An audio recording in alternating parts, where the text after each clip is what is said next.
Hello, I am Samuel from the Craftable PRO team, and in this part of our series, we will explore how to utilize Craftable PRO's localization feature to manage translations for our mobile app.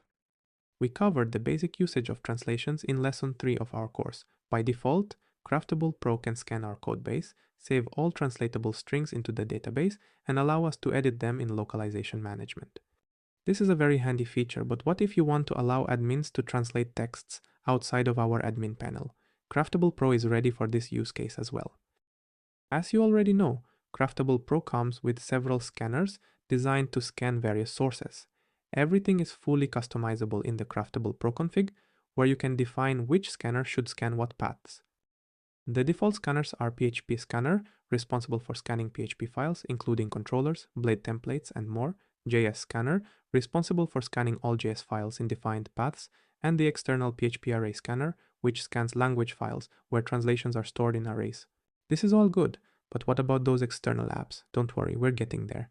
We also have external scanners that can scan files unrelated to our code base. The most common use case is a JSON file which is generated, for example, by your mobile app or manually. You can then define a JSON scanner that will scan that file, load translations into our database, and therefore into the localization manager.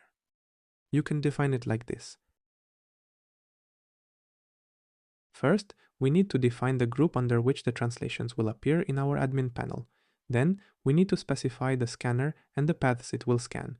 For external files, the most common choice is JSON scanner, as these files are typically in JSON format. Now, let's create a file to be scanned.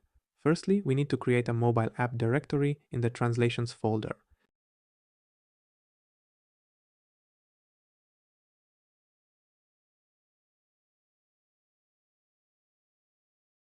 Consequently, let's create a JSON file, which will be scanned by our defined scanner. Now, we can add some example strings, which would typically be displayed somewhere in our mobile app. The translation strings should be in key value format, allowing the key to be displayed in the localization manager within our admin panel. Let's check whether the newly added translations are displayed in our localization manager. First, we need to rescan the translations to ensure the new entries are saved to the database. Thanks to the grouping feature, we can find all the translations under the mobile app group name in filters. Now let's add an additional language on our settings page so we can test the translation functionality.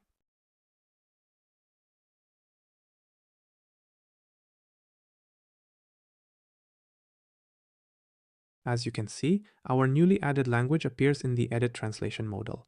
Let's proceed with translating our texts.